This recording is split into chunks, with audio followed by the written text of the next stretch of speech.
Hello everyone. आज हम लोग को देखना था क्या? पेरोल। सो पेरोल हम लोग को टैली पे सीखना था कि किस तरीके से हम लोग को करना है। और लास्ट हम लोगों ने क्लास में हम लोगों ने ये समझ लिया था what is PF and ESI. क्योंकि अभी जब हम लोग सैलरी करेंगे ना, तो अभी हम लोग का ना पीएफ ईएसआई एक्ट अभी हमें उसमें भी देखना पड़ेगा, लेकिन अभी स्टार्टिंग में अभी उतना नहीं है। तो बेसिकली पेरोल का मतलब क्या होता है? पेरोल का मतलब सब लोगों को क्लियर है कि पेमेंट करने का रूल। अगर कोई कंपनी चाहती है कि अपने एम्प्लॉयज़ का सारा हिसाब किताब यानी उनकी सैलरी का भी सारा स्ट्रक्चर अगर हम टैली पे मेंटेन करें, तो बिल्कुल कर सकते हैं। उसके लिए एक फीचर है, जो फीचर को हम लोग बोलते हैं क्या? पेरोल। तो टैली ने अलग से इसका फीचर दे रखा है। प्लस इसमें उनके पीएफ ईएसआई का भी हिसाब हम रख सकते हैं। ठीक है। अब यहाँ पे को दे रखा है क्या? Employee master. सबसे पहले तो एम्प्लॉय मास्टर्स रेडी करना होता है। एम्प्लॉय मास्टर्स के बाद फिर हम लोग को पेरोल मास्टर रेडी करना होता है, यानी पेरोल से रिलेटेड कुछ यूनिट्स क्रिएट करने होते हैं। नेक्स्ट सैलरी डिटेल मेंटेन करना होता है, पेरोल प्रोसेस करना होता है। सबसे पहली चीज़ तो हम लोग क्या करेंगे, पहले तो कंपनी क्रिएट कर लेते हैं। कंपनी किस नाम से क्रिएट करना है चलिए देखते हैं। और पेरोल ऑन करना पड़ेगा।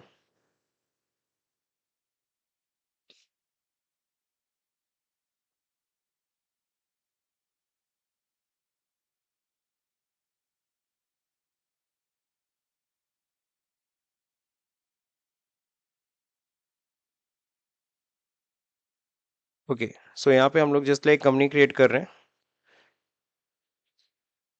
न्यू एरा पेरोल के नाम से मैंने कंपनी क्रिएट कर लिया। और यहाँ पे देख लेते हैं, उत्तर प्रदेश ही डालना है, ठीक है। तो उत्तर प्रदेश हम लोग ले लेते हैं। अब फाइनेंशियल ईयर इंपॉर्टेंट है कि फाइनेंशियल ईयर हमें क्या लेके चलना है, तो हमें थोड़ा सा आगे ट्रांजैक्शन देख लेना चाहिए कि ट्रांजैक्शन किस डेट में होना है। देखिए सिंपल सी चीज़ है, अगर यहाँ तक की बात करें, आगे वाउचर दिया हुआ है ना। सॉरी, इसमें 2020 दिया हुआ है ना। तो चाहे तो आप 2020 बनाइए। आइदर हम लोग 2020 को क्या एज्यूम करके चलेंगे, दो 2024। सो अगर आपने 24 में अगर बना दिया है कंपनी, इट्स ओके, कोई दिक्कत नहीं है। तो हम लोग क्या करेंगे, हम लोग 24 लेकर के ही चलते हैं। क्लियर है? तो जहाँ जहाँ 20 होगा हम ये मान के चलेंगे ये कौन सा डेट है, 2024। तो मैं अभी की कंपनी बनाने जा रहा हूँ 2024 की। Then control A accept. अब यहाँ पे देखो, जैसे हम लोग आते हैं ना, तो यहाँ पे एक होता है पेरोल ऑप्शन। टैक्सेशन है। टैक्सेशन में तो आपको पता है जीएसटी, अभी हमें जीएसटी से कोई लेना देना नहीं है। अभी हम लोग को क्या पढ़ना है, पेरोल। तो यहाँ देखिए अलग से पेरोल का एक अलग से क्या है, सेक्शन ही दिया है। पेरोल, मेंटेन पेरोल, इसके सामने क्या कर देना है, यस। फिर को कहता है enable statutory payroll, statutory detail भी मेंटेन करेंगे, पीएफ ईएसआई वाला, हाँ। अब यहाँ देखो कंपनी का प्रोविडेंट फंड का डिटेल मांगता है, तो प्रोविडेंट फंड का डिटेल आप भर दीजिएगा। एक मिनट। तो यहाँ पे देखो दे रखा है ऑलरेडी मैंने डिटेल। तो UPNIL 0014 8512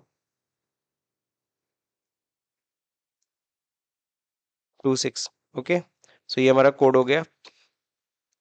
next, ESI 21001 Gorakhpur, number of working days 26। ये हमारा है नेशनल पेंशन स्कीम में registration 2309191, this one. Clear?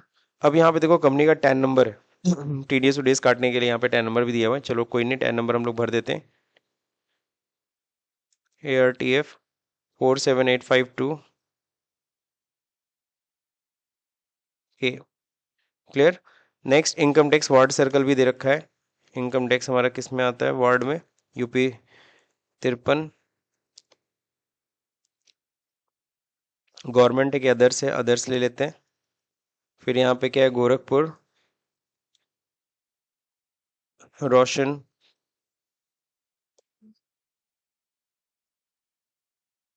Ramesh. He is basically a person who is responsible for this payroll.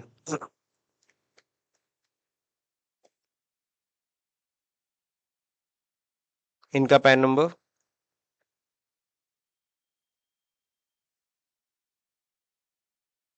हो गया डन। तो ये हम लोग ने स्टैच्यूटरी डिटेल भर दी, ठीक है ना।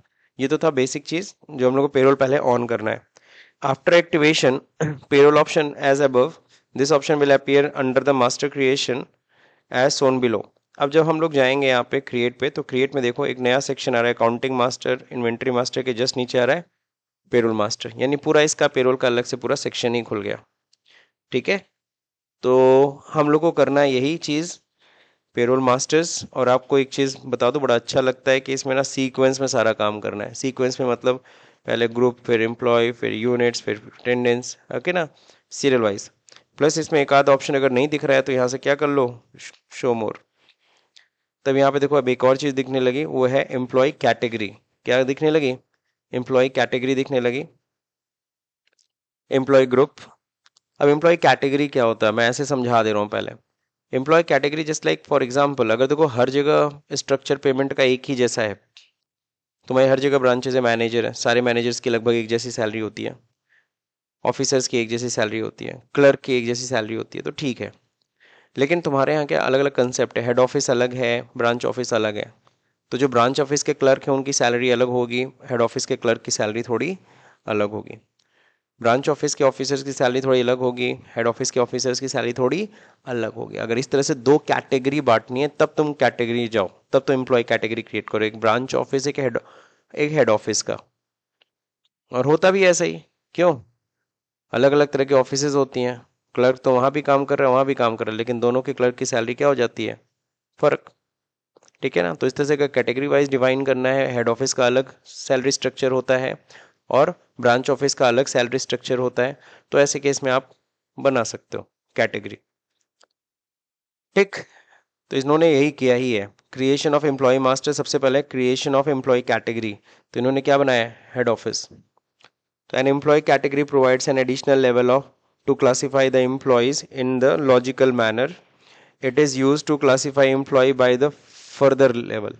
तो यहाँ पे देख लेते हैं, सबसे पहले एक हेड ऑफिस सपोज बना दिया हमने, अरे create, show more, employee category.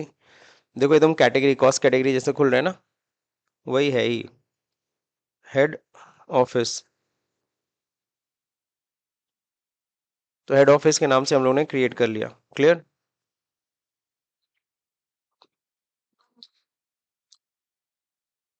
Head office, यहाँ पे होगा क्या, एलोकेट रेवेन्यू आइटम, यस। अगला क्या है, एलोकेट नॉन रेवेन्यू आइटम, इसको भी क्या करेंगे, यस, ठीक है ना, दोनों को यस करके चलिएगा। इसी से मान लो मैं अपनी तरफ से बना दे रहा हूँ एक ब्रांच ऑफिस भी,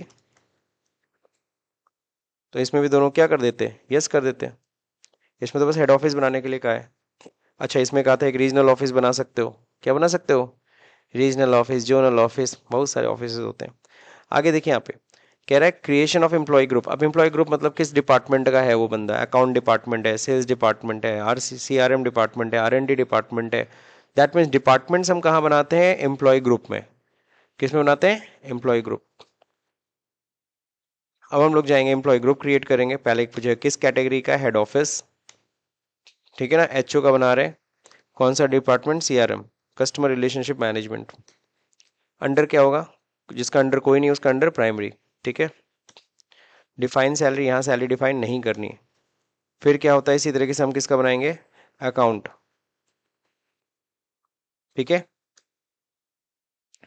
इसी से बनाएंगे सेल्स एंड मार्केटिंग, फिर से R&D, फिर रिसर्च एंड डेवलपमेंट, है ना। सारे हमने डिपार्टमेंट बना दिए, जितना डिपार्टमेंट दिया था, अगर और जरूरत पड़ेगी तो और डिपार्टमेंट्स बना लेंगे। तो इन्हें डिपार्टमेंट कहाँ बनता है, एम्प्लॉय ग्रुप में। किस में बनता है, एम्प्लॉय ग्रुप में। अगला क्या है, multiple group can be created through the single screen in chart of account. Chart of account से मल्टी नहीं होता, एक साथ कई ग्रुप बनाना हो बना सकते हो, multi master. Now creating employee, सबसे मेहनत का टास्क यही है, एम्प्लॉयज क्रिएट करना। अब देखो यहाँ पे कैटेगरी बन गई, एम्प्लॉय ग्रुप बन गया, इन डिपार्टमेंट बन गया, अब हम एम्प्लॉय बना सकते हैं। एम्प्लॉय बनाने के लिए देखो यहाँ पे कहाँ पे जाएंगे, वही क्रिएट में ही जाएंगे। यहाँ देखो एम्प्लॉय कैटेगरी हो गई, ग्रुप हो गया, अब अगला स्टेप क्या है, एम्प्लॉय। अब यहाँ पूछता है कैटेगरी, किस कैटेगरी के एम्प्लॉय बना रहे हो, तो यहाँ सेलेक्ट करोगे क्या, हेड ऑफिस। बस ये चीज गलतियां मत करना, अभी नहीं कि प्राइमरी कॉस्ट कैटेगरी में ही बनाते चले गए एम्प्लॉय। तो यहाँ पे ध्यान रहे, जब एम्प्लॉय बनाओगे तो वहाँ पे कैटेगरी क्या होना चाहिए, हेड ऑफिस। अब कौन है एम्प्लॉय, चलिए देखते हैं। सबसे पहले अनूप कुंदू है, सही है। अब यहाँ पे इसका डिपार्टमेंट तभी खुलेगा ना, अगर ये यहाँ पे हेड ऑफिस की जगह कुछ और लेके चलोगे तो यहाँ पे ये अकाउंट डिपार्टमेंट्स, ये डिपार्टमेंट्स आएंगे ही नहीं, क्योंकि ये सारे डिपार्टमेंट किस कैटेगरी में बने हैं, हेड ऑफिस। अब किस डिपार्टमेंट का ये बंदा है, तो ये डिपार्टमेंट का बंदा है अकाउंट्स का, तो हमने अकाउंट सेलेक्ट कर दिया। समझ गए कि नहीं समझ गए। Date of joining, date of DOJ मतलब डेट ऑफ ज्वाइनिंग 1 सितंबर 2007 को डेट ऑफ ज्वाइनिंग था, 1 सितंबर 2007, सही ना। ये डेट ऑफ ज्वाइनिंग हो गया 1 सितंबर 2007 को। अब यहाँ पे डिफाइन सैलरी, यहाँ पे भी सैलरी हमें डिफाइन अभी नहीं करनी है। फिर एम्प्लॉय का नंबर मांग रहा है, तो एम्प्लॉय का नंबर यहाँ पे दे रखा है NE001, NE001, सही है ना। फिर डेजिग्नेशन मांग रहा है, डेजिग्नेशन ये क्या है, मैनेजर है। फिर फंक्शन मांग रहा है, फंक्शन क्या है, मैनेजर है तो क्या करेगा, मैनेजमेंट करेगा, अपनी तरफ से लिख दो। बात समझे। लोकेशन, लोकेशन कहाँ का है, तो यहाँ लोकेशन नहीं दिया, अपनी तरफ से लिखना है तो लिख दो। समझ रहे हो, लोकेशन मतलब किस लोकेशन, किस जगह का है ये बंदा, तो गोरखपुर लिख देते हैं। अब फिर जेंडर क्या है, मेल फीमेल ट्रांसजेंडर क्या है, तो जैसे बता अनूप कुंदू क्या है, मेल है। अगला क्या है, डेट ऑफ बर्थ क्या है, डीओबी भी दिया है, डीओबी दिया है ना, 31/10/1980।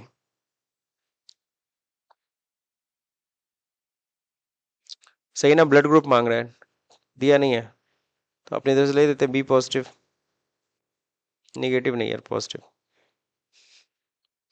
फिर क्या है, फादर्स नेम मदर्स नेम यहाँ दिया हुआ है तो भरो, नहीं तो अपनी तरफ से कुछ लिखना चाहते हो लिख सकते हो, मेरे को नहीं भरना है ना। फिर यहाँ पे स्पाउस नेम, जीवन साथी का नाम नहीं है। एड्रेस, एड्रेस कुछ दिया है नहीं है, आगे बढ़ते हैं।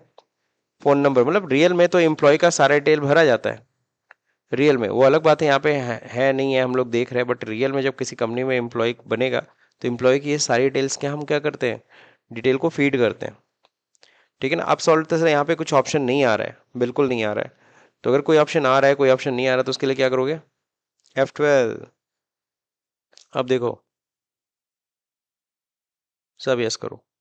अब डिटेल खुला है, अब प्रॉपर डिटेल खुला है, एग्जैक्टली क्या क्या डिटेल भरी जाती है। फ़ोन नंबर है, फ़ोन नंबर नहीं है, अपनी तरफ से कुछ भी डालना है लिख सकते हो। ईमेल आईडी नहीं है। हाँ, प्रोवाइड बैंक डिटेल ये ज़रूर करना है, यस। यहाँ ध्यान से देखो, बैंक डिटेल आपको दिया हुआ है, बैंक डिटेल दिया है ना, तो ये आपको भरना पड़ेगा। अब अकाउंट नंबर, अकाउंट नंबर मैं तो कॉपी कर लेता हूँ, आप लोग टाइप करना। IFSC कोड यहाँ पे दिया हुआ है, सही है। अगला क्या है यहाँ पे, ट्रांजेक्शन टाइप। अब जो भी ट्रांजेक्शन टाइप लेना, सबका एक लेना, नहीं समझे। ये नहीं कि एक का कुछ और ले रहे हो दूसरे का कुछ और ले रहे हो। अगर अगर तुम अगर ले रहे हो चेक तो सबका चेक, ई फंड ट्रांसफर सबका ई फंड ट्रांसफर, शो मोर और भी ज्यादा आता है, ATM कार्ड चेक ECS, है ना। किससे आप पेमेंट कर दो, मैं कहता हूँ ई फंड ट्रांसफर करूंगा, सैलरी कैसे दूंगा, ई फंड ट्रांसफर। समझ रहे हो, और यही सबका यूज करना। आगे जाके एक प्रॉब्लम फंसेगी, उसी के लिए मैं अभी से ये करवा दे रहा हूँ। बैंक नेम, बैंक नेम क्या है, उसके बैंक का नाम है HDFC बैंक, HDFC बैंक, सही है ना। कंपनीज बैंक, हम लोग का बैंक क्या है अभी नहीं पता, जाने दो। अब फिर क्या है, पैन नंबर इनका, तो पैन नंबर दिया है नहीं दिया, जाने दो। आधार नंबर नहीं दिया, यूनिवर्सल UAN नंबर या PF वाला होता है, कल बताया था ना UAN नंबर होता है। अब PF अकाउंट नंबर, तो PF अकाउंट नंबर दे रखा है, ये इनका PF अकाउंट नंबर है, सही है ना। अब यहाँ पे प्रान नंबर नहीं पता है। प्रान नंबर ये किस में होता है, ये जो पेंशन वाला नहीं स्कीम होता है जो पेंशन लेते हैं, पेंशन प्लान। इवन तो अटल पेंशन योजना भी जो है उसमें भी जो होता है उसमें प्रान नंबर मिलता है, पता है, नहीं पता है, जाने दो। ये साइन नंबर कॉपी करो, ये साइन नंबर पेस्ट करो, एंटर। अब ये पासपोर्ट वीज़ा डिटेल, अगर बंदा बाहर से आया, विदेश से आए, तो उसका पासपोर्ट वीज़ा, उसका पासपोर्ट नंबर भी लिखना पड़ेगा हमें। उसका कंट्री ऑफ इशू, किस कंट्री से उसको का पासपोर्ट है, पासपोर्ट एक्सपायरी डेट कब हो रहा है उसका, visa number, visa expiry date. ये किस केस में, अगर फॉरेन से एम्प्लॉय है तो, ठीक है ना। फिर वर्क परमिट नंबर, ठीक है ना। अब फिर क्या होता है, एक घूमने का वीज़ा होता है, एक वर्क परमिट होता है ना। अगला क्या होता है, कॉन्ट्रैक्ट स्टार्ट डेट, हमारा उसके बीच में कॉन्ट्रैक्ट कब से स्टार्ट हुआ, कब तक वो काम करेगा, ये सब भी उस केस में लिखना होगा। तो लिख, फिलहाल तो हमें ज़रूरत नहीं है, एक्सेप्ट। इस तरह से तुम्हें हर एक एम्प्लॉय कंप्लीट बनाना है। बन जाएगा कि नहीं बन जाएगा, बन जाएगा। तो ये एम्प्लॉय, हाँ टाइम तो लगेगा, टाइम टेकिंग है, मेहनत तो करना पड़ता है। मास्टर्स क्रिएशन में ही तो टाइम लगता है। तो नीलू दत्ता, रिमझिम गुप्ता, गौरव दास, कोयल घोष, अगर कोई डिपार्टमेंट नहीं होगा वहां पे जाके डिपार्टमेंट बना लेना, ठीक है। अब ये सब करने, यहाँ पे देखो एक सैंपल भी दिया हुआ है, एक सैंपल देखो, इसमें मैंने लगभग एड्रेस वड्रेस सब भर दिया है। तो इनका देख के पहले तो पूरा टाइप कर लेना, ठीक है। इवन दो इनका पासपोर्ट नंबर भी दिया है, चलिए ठीक है। Same as create for others लिखा है ना, दूसरों का भी ऐसे ही कुछ बना लेना। अब कह रहा है क्या, the date of retirement and resignation option will be available in the alteration screen. क्या होता है कि अभी जैसे कि ऊपर के क्वेश्चन में देखो एक दिया है एक बंदे का, कि बंदा ना डेट ऑफ लिफ्ट कंपनी छोड़ के जा रहा है ना। 2022 से हम लोग क्या कर लेंगे इसको, 2024 क्या कर लेंगे, 2024 अगस्त 2024 में हम लोग इसको क्या कर देंगे, रिटायर मार देंगे, हटा, मतलब कंपनी से जा रहा है। तो यहाँ पे जब तुम लोग देखते हो, जब कोई कंपनी हम लोग क्रिएट, जब हम लोग कोई एम्प्लॉय बनाते हैं, तो यहाँ पे ज्वाइनिंग डेट आ रहा है, कहीं रिटायरमेंट डेट आ रहा है क्या, नहीं। लेकिन अगर हम उस एम्प्लॉय के अल्टरेशन में जाएंगे, किस में जाएंगे, पहले क्रिएट कर लेना उस एम्प्लॉय को, फिर अल्टर करना उस एम्प्लॉय को। तो जैसे ही उस एम्प्लॉय को अंडर करोगे, अब देखो यहाँ पे आएगा, यहाँ पे डेट ऑफ रेजिग्नेशन या रिटायरमेंट कब वो जा रहा है, तब यहाँ पे वो डिटेल तुम भर सकते हो। अब जैसे तुम डेट डालोगे, अब यहाँ पे वो रीजन पूछेगा, क्यों लेफ्ट सर्विस है, डेथ हो गया, परमानेंट डिसेबल हो गया, या रिटायरमेंट हो रहा है, यानी कहाँ पे भर सकते हैं वो डिटेल। तो ये लेफ्ट सर्विस वाला आपको नीलू दत्ता में करना है, और नीलू दत्ता में ध्यान रहे, यहाँ पे डेट क्या हो जाएगा, 2 अगस्त 2024 लेके चलेंगे, ठीक है। अब अगला क्या कह रहा है सर, अगला कह रहा है क्या, क्रिएशन ऑफ पेरोल यूनिट। अब कोई हमारे यहाँ काम करता है, कैसे करता है, घंटे में, मिनट में, ऐसे ना काम करेगा। तो यहाँ पे वही चीज समझाया, payroll unit are used to measure attendance of production type, namely time, work, quantity. Hence further units are use to calculate. अब किसी को घंटा मिनट ये सब बनाना है तो कैसे करेंगे, तो पेरोल यूनिट में बनाते हैं। तो क्रिएट में जाते हैं, एकदम देखो सीक्वेंस में चल रहा है, एम्प्लॉय के बाद अगला स्टेप क्या है, यूनिट ही है। अब सिंबल है, तो यहाँ देखो किसका बन रहा है पहले, हावर का, HRS, ठीक है, हावर। घंटे को देखो 2 डेसिमल पोर्शन यूज कर रहे हैं, 1.5 घंटा भी तो हो सकता है, क्यों, तो 1.50 लिखना होगा। आगे मिनट बना लो,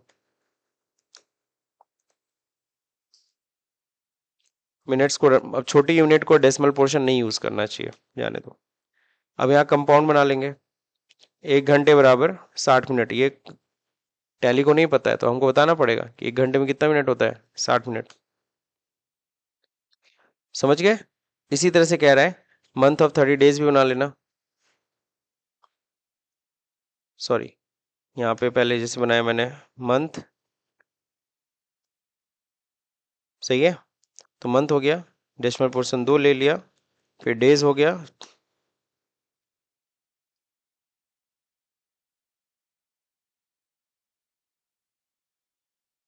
कंपाउंड बना लेते, मंथ ऑफ 30 डेज।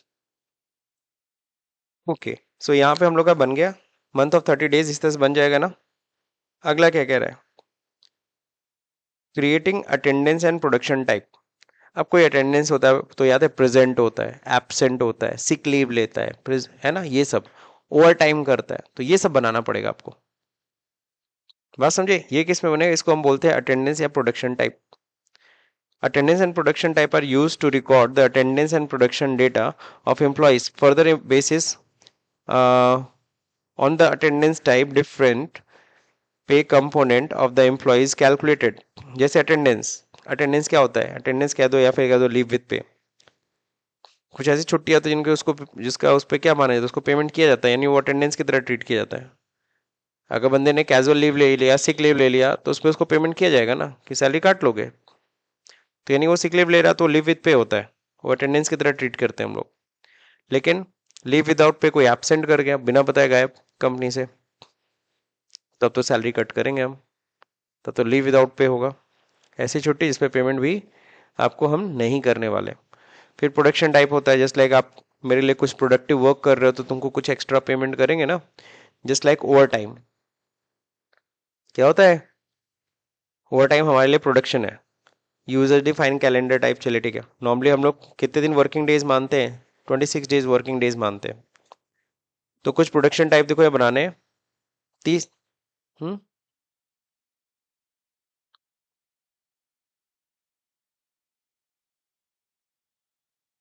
अरे पीस प्रोडक्शन होता है ना, जैसे फॉर एग्जांपल कई जगह पे क्या होता है कि हम लोग प्रोडक्शन जैसे पेमेंट जो करते हैं वो कितना तुम बना रहे हो उसके आधार पे पेमेंट करते हैं। नहीं समझे? एक होता है दिन, दिन के हिसाब, घंटे के हिसाब से पेमेंट होता है। मजदूर आते हैं सुबह, शाम को जाते हैं, उनका हो गया दिहाड़ी, दिहाड़ी उसको बोलते हैं, समझे? अब बीच में वो क्या क्या कर रहे हैं वो don't know, but you need to pay because वो उतने देर तक रहे तुम्हारे यहाँ। सही है ना? और एक होता है हमें तुम्हारे समय से नहीं मतलब है, तुम आज दिन कितना काम करोगे उससे मतलब है। 10 पीस बनाओगे पर पीस इतना पैसा देंगे, 10 पीस बनाओगे 10 पीस का ले लेना, 50 पीस बनाओगे 50 पीस का ले लेना, तो उसको हम बोलते हैं क्या? Piece production.